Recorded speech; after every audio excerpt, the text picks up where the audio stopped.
Hello everyone, I hope you're all doing very well. So it's September 2019 and we've recently had added in a new IFV, Chinese IFV. So IFV, Infantry Fighting Vehicle. It's a vehicle that can take infantry as passengers and then has the weapons to continue fighting with them and pushing with them, including anti-tank weaponry. So we've got the ZBD-04. We've actually got the -4A, or Type 04, is the infantry Chinese IFV. It bears some external resemblance to the BMP-3. It does look just like it and has similar capabilities, particularly with regards to its turret and main armament. However, the chassis and internal subsystems possesses a different layout. The earliest prototypes received the designation ZBD-97. An improved version, the ZBD-04A, which is what we get in DCS, is the vehicle currently in service being produced. And we have a quick look at its statistics here. So Chinese IFV in service 2004 to present, designed in the 1990s, produced 1997 to present. Variants, and that's the guy we got here, of course. Mass for our guy is 24 tons, relatively heavy. Length 7.2 meters, width, height, crew of 3, passengers and can carry 7 infantry. The armor for R1 here is this applique armor, which is an improvement over standard welded steel of the 04 designation, but we don't have the VN12 explosive reactive armor. The main armament seems a bit controversial from what I've read on the internet. It says 100mm rifled gun here. It seems to me like it actually must be a non-rifled gun, but I stand to be corrected. We've also got a 30mm autocannon, which is awesome. Armor piercing and high explosive, and this one only high explosive, and that's why I believe it's a rifle gun, because it's definitely a low pressure, low velocity gun. Secondary armament, it says here a 7.62 coax machine gun. The 04A, or at least the guy we get in DCS, does not have a machine gun, so there we go. We also have, it says 4 times HJ8 anti-tank missiles. Here we get 8 of them in the DCS version. Diesel 670 horsepower motor, torsion power suspension, operational range of 500 kilometers, maximum speed of R version, the A, 75 kilometers or 47 miles per hour on roads. Pretty good for a tracked vehicle, which it is, of course. And we've got 6 to 8 kilometers in the water. Note that that's a massive reduction from the non-A version. That's because they had to get rid of the water jets for whatever reason for the version that we get. So let's jump in DCS and go and have a drive. Okay, we're in the server now. We can drive it by either being a tactical commander or a game master, so we'll be a tactical commander. This is our ZBD here, so from the mission editor we've made it drivable. If you don't know how to do that, we've got a video on that. I'm going to click on that there, and I'm going to click on this guy here to occupy the vehicle. Okay, so first we're just going to have a look around the outside of the vehicle. You can see it's a high definition, high fidelity model. It's really well modelled. Chuffed with these new models and these new ground models in DCS.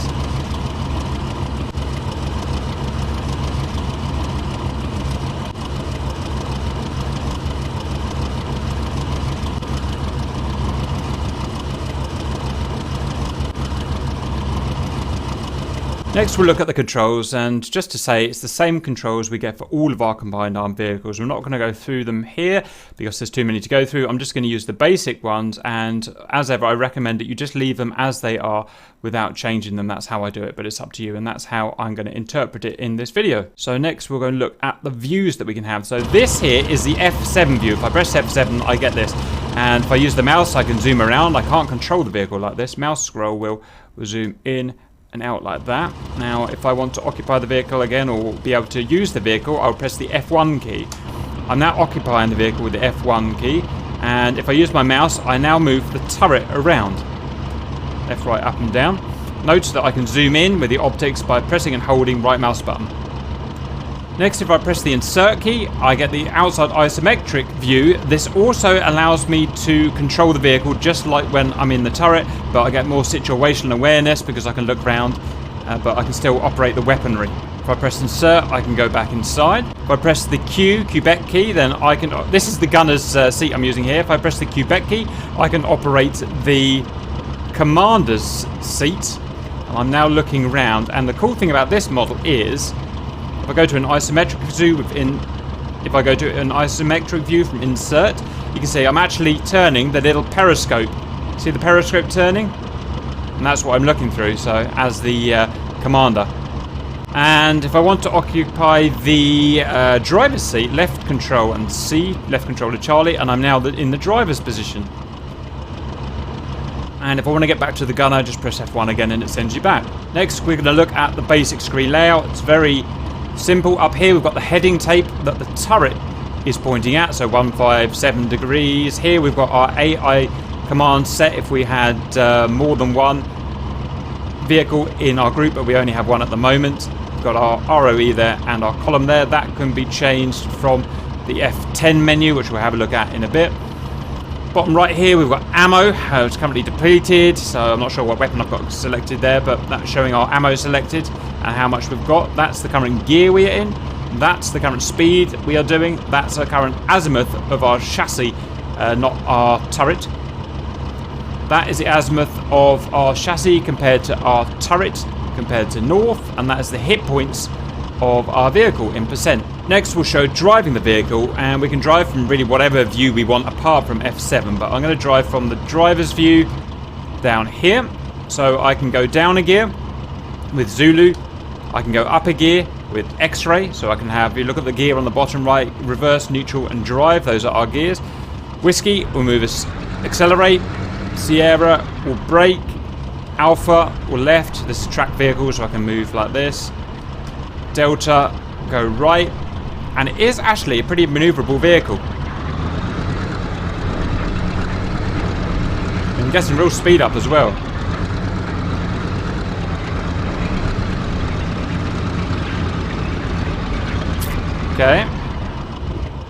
Okay, so next, the fun bit, let's go and do some serious weapons. So I'm going to press F1 to get back to the turret, and it's not refusing me to put me in the turret, so what I'm going to do, it's put me in the commander slot again. So if I want to get out of here, I'm just going to press Q back again, and I get back to the turret here. Like we said, we can zoom in, zoom out with the right mouse button. We can press the echo key to cycle a weapon. So I've got the 30mm autocannon with high explosive selected. I could choose the 100mm, or I could choose the anti-ATGMs there. And I can change the type of ammo with 1 or 2. So if I press 2, I would reload the armor piercing. Press 1, reload the high explosive, and so on. So if I wanted to shoot this guy, no, in fact that's something a bit easier. If I wanted to shoot this guy out here, I would aim at him with the crosshairs. And what we'd find if we press the left mouse button is that obviously we've not added any lead, so we're going to miss. We can add lead using the gun sight, as you can see here, or we can add it via, if we just highlight over the guy like that and press the return key and look at the bottom left, you can see we've now ranged the target and acquired a lock. And what we can do now is fire where the predictor is showing up there. I'm trying to get it on the target there. Pow! And thump, look at that, 15% damage with a high explosive, not bad. And if we want to get rid of that lock, that will also give us some lead for kind of lateral movement and stuff like that. If we press backspace, we can get rid of that lock there. Another way we can do this is to use the laser ranger. So we aim roughly at the target there, or exactly at the target, sorry. Press the Lima key, and we've now ranged it. You can see at the top it says 1774 meters. I believe that's meters. Chinese, obviously. And what that's done is it's added the necessary elevation to the gun turret, so the turret's now pointing up as necessary. You can see it's pointing up a little bit there. I'm going to go back in there and press fire. See, it's added that lead. Miss. And let's try aiming down here at the wheels. Lima. It's definitely... I think, is that right? There's always some natural variation in the gun, obviously, where it goes. There's always some natural inaccuracy. Got him! 46% damage and he's burning. Change to armor piercing. Fire. And so on. And he's down. Lovely work. Right. That's that. Let's take something a bit more challenging. Let's take on this guy here. It is a Bradley head-on, so we've got the maximum armor we're facing. So let's try ranging that there. And let's try firing with the 30mm armor piercing. Hey, got him, look, but we didn't cause any damage. It's just simply not powerful enough round to do any damage. to a Bradley, so we're not even going to try. We're going to swap up to our big cannon, so we're going to press the echo key now. We've got a 100mm. Now note this only comes in our explosive. This is what makes me think this is a low velocity cannon. Probably not rifle, I don't really know, I stand to be corrected. So if I were, I've got this guy lased, I've got him ranged. If I check the angle of the turret, it's a really high angle turret as you can see, about 30 degrees. Right, you see where it's aiming up there. So if I were to fire now, it fires like a mortar. It's going to come down on top of him. That's why I think it's a really low velocity cannon. See how long that took to get there? It was pretty accurate. But, oh, I think we've got him. Didn't say that we've damaged him, but no, I don't think we did hit him. I don't know. I'm not sure. Just to make sure, we will relays. And fire again. It's going to come down on top of him. I guess because it's coming down on top of him, it's hitting the top armor, which is obviously very weak. Oh, nice. Very nice. Again, it's not actually saying that it's doing any damage, but presumably that is a dead tank. Sorry, a dead IFV. Let's try something a bit more difficult. Yes, look, we got him. This guy out here. Range him. Wow, 3.1 kilometers, look. I'd be amazed if this hits. It's more like an artillery piece, this is.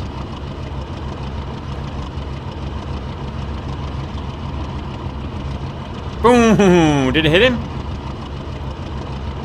It did not. Try one more time. There's too much deviation at that range by the looks of things.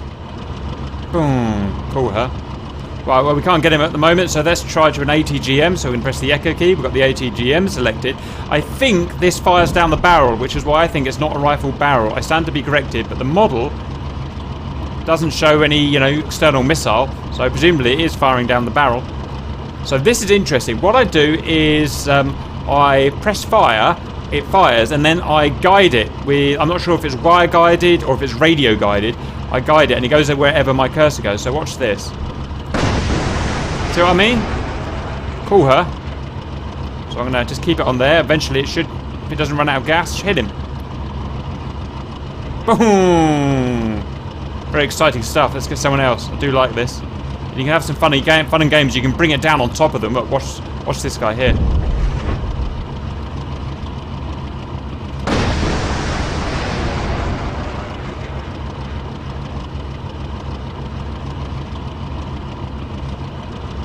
Thump. Cool, huh? So that's it. Like I said, I can't find a machine gun and I can't use a machine gun anywhere, so it doesn't seem to have a machine gun. It's pretty fast. Relatively well armoured, and the high def model is pretty good looking. As I always say, the other way I can control it from here obviously is Tactical Commander or Game Master. If I wanted to go set path, and I could go left click and left click, sending through these guys here. Right click to confirm, choose a speed here. I could add a target along the way, maybe I'll do that. We can see we'll follow him, off he goes.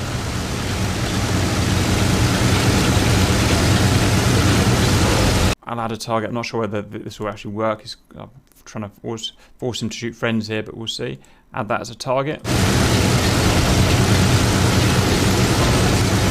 No, it's not interested in doing that. Let's remove the target. I'm just going to add a target here, see if he likes to fire at that. Start fire. I haven't seen that before. Wow. Oh, look at that.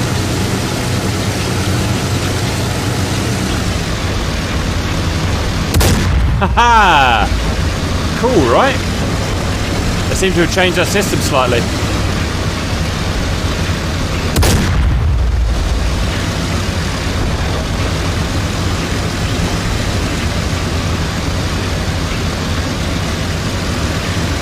I like that a lot. Let's see if we can get him to fire at a friend now. Stop fire. Check he's stopped. Not sure that he stopped. I'm going to remove target, add target. Let's see if we can get him to shoot this guy here, shall we? And let's start fire. I'm sure this has changed. Oh! Ow! Sucks to be you. Ha ha ha! Love it. Right, our target's destroyed, so it's packing up. Cool vehicle, huh? Really cool. I wish they were all that good quality. It's just really, really good. I hope you enjoyed that. See you later.